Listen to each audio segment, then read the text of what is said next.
welcome back to our geography class. We are learning our first chapter, resources. Right? All are ready? Okay, we already learned what is a resource, isn't it? And which are the classifications of resources. Now, we are reached the end of this chapter. Okay, we are going to end of this chapter, and there is only 2 points we have to discuss, that are conserving resources. Clear? How we can conserve these resources.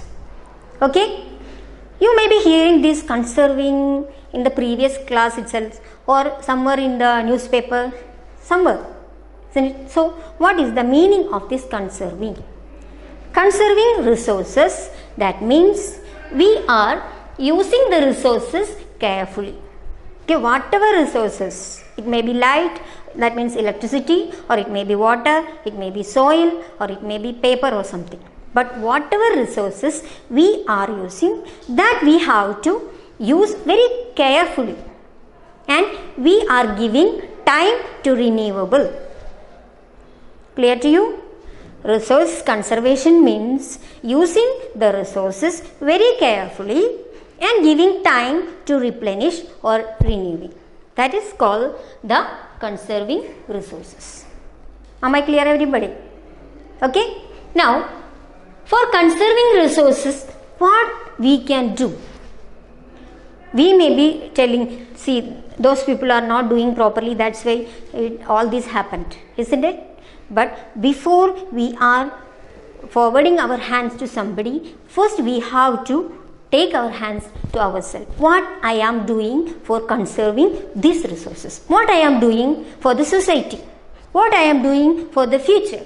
For conserving all these things. See, we all are morning woke up and just going to the washroom just like this way. Am I right? We are switch on the light and we are getting in the washroom. And we are doing our all day activities and we are coming back from the washroom.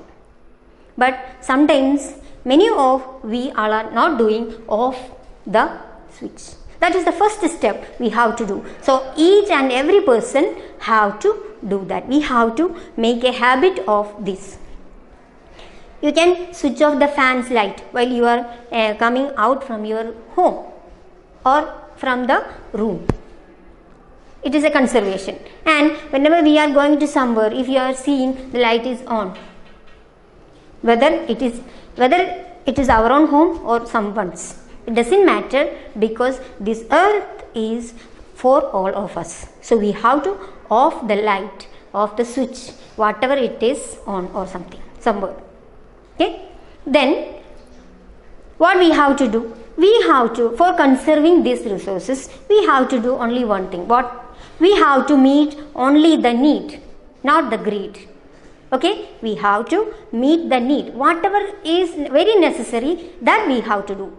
Using the resources, what is very need, what is very compulsory to survive, that we have to use, that we can use. And the another one, the greed means we are desiring a thing more than what we want. That we have to stop. So we have to meet the need and we have to stop our greed. That is the only thing. From there itself we can step in for conserving the resources. Am I clear? So for conserving these resources, we can tell many examples.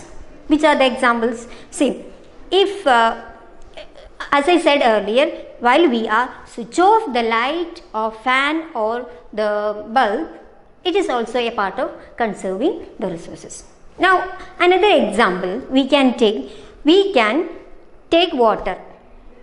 Okay, normally we used to bath in the shower pipe, isn't it? That we can turn, that we can change. How? We can take a basket or bucket and fill the water in it and take a mug, and normally we can take our shower. That is also conservation of water. Am I clear? And another example of this conservation we can tell, see, we all are using papers, isn't it? Newspaper and the notebooks, everything we are using.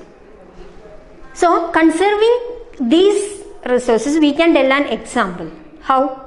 We can reduce the use of these papers. For making a paper, we are cutting down the trees, isn't it? So we are destroying our resources. So whenever we are reducing the consumption of these papers, we can stop the cutting of the trees. Clear? So what we can do, see now last year we stopped our school in between because of this corona. Am I right? So our notebook page, there may be many pages which are not written. So we can simply take it out and we can make a new notebook. Many of you are buying new notebook for our rough notebook. No need of that. What we can do, we can take the extra papers, whatever it is not written in our notebook, that we can take and simply we can bind and we can use as a new notebook or as your rough book. Clear? So these are some ways of conserving resources. There are plenty of examples we can get. So there is an activity for you. You have to write down minimum 5 conservation ways of resources. Clear? Minimum 5 ways how we can conserve the resources. Okay, so we learned how we can conserve the resources.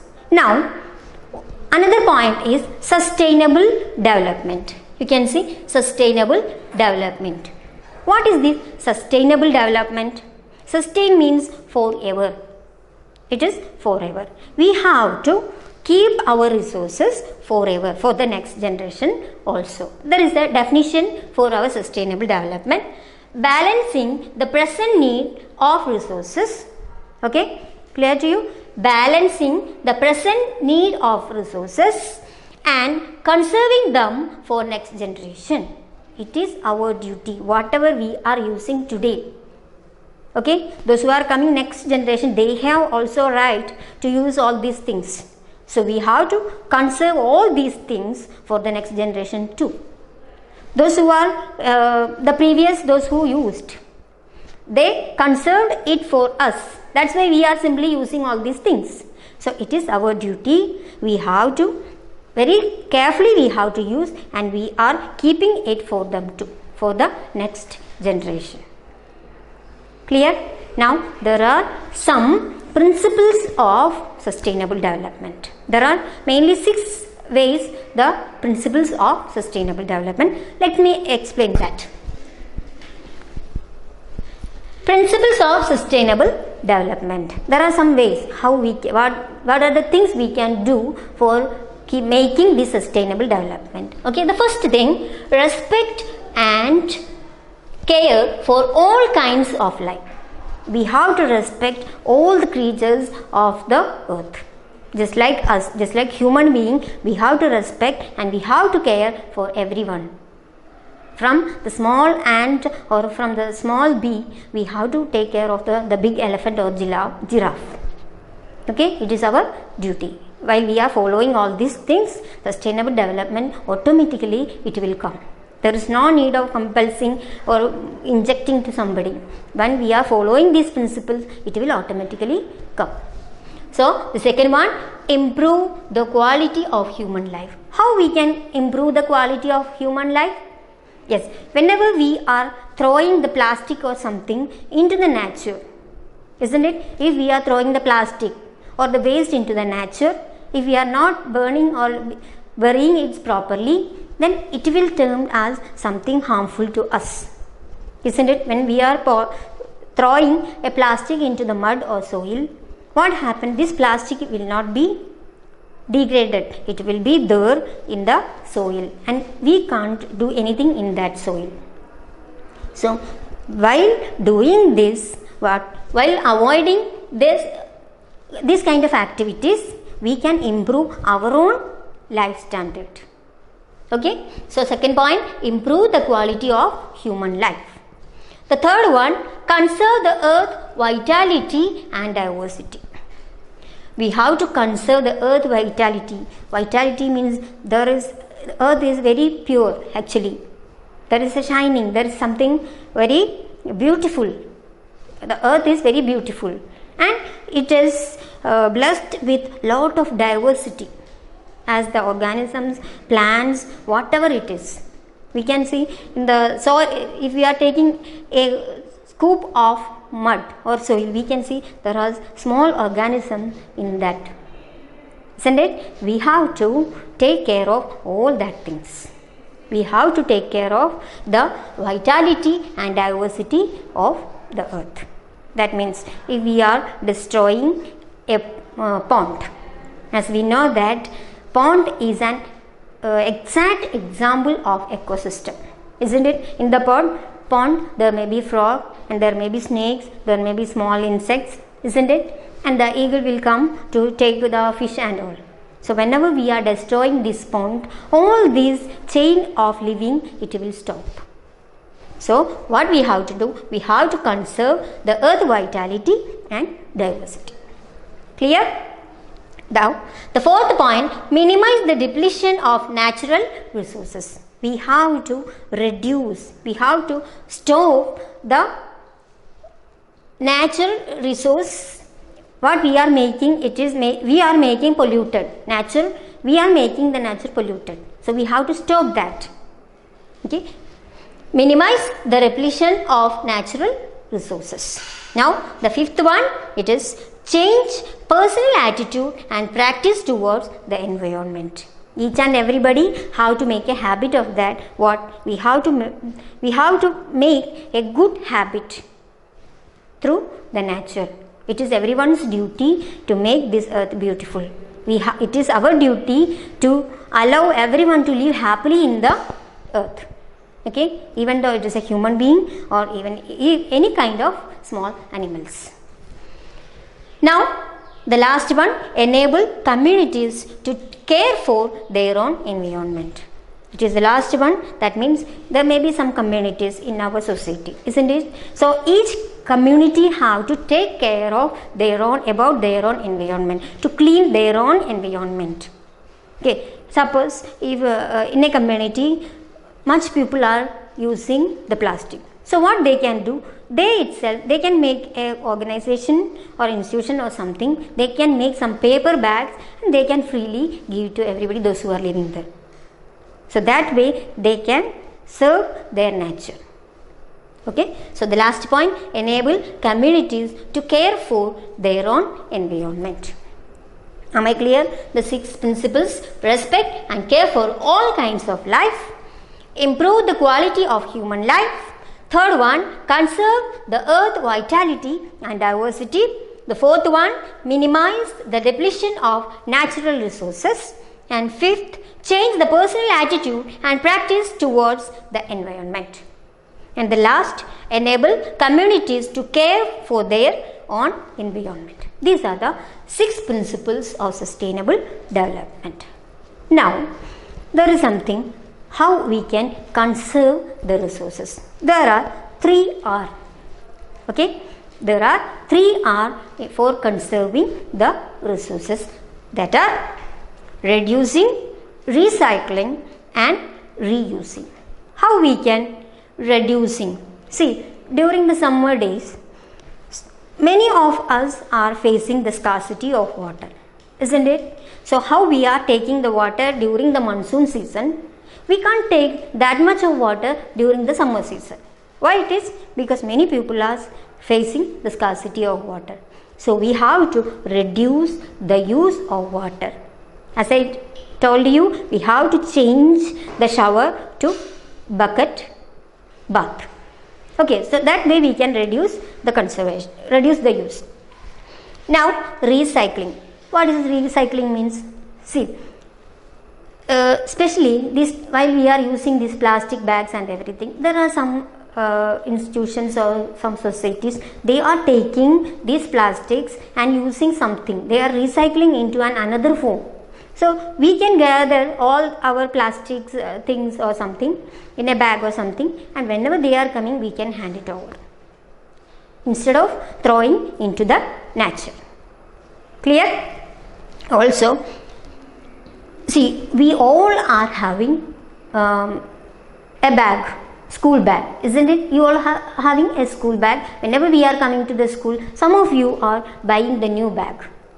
it is very good when we are seeing a new bag and we are showing to our friends. Yeah, I have a good and new bag. But in the word recycling, what we can do, instead of buying a new bag, if we bought one bag once, we can use this at least 1 or 2 or 3 years. Nothing will happen, isn't it? We can use it very cool. Then reusing.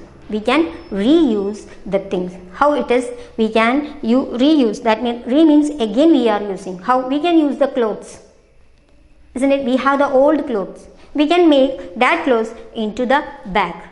Cloth bag we can, whenever we are going to a shop for buying these vegetables or something, groceries or something, isn't it? Now it is banned using the plastic bags. It is banned, but still we are using. So we can change. We could change. How? Instead of using these plastic bags, we can make our old cloth. We can take our old cloth and remaking it into a bag, old cloth bag that we can take whenever we are going out to buy the things. And again we are using that bag only. Then there is no use of plastic bags. So this is the 3R for conserving resources: reducing, recycling and reusing. So this is our chapter.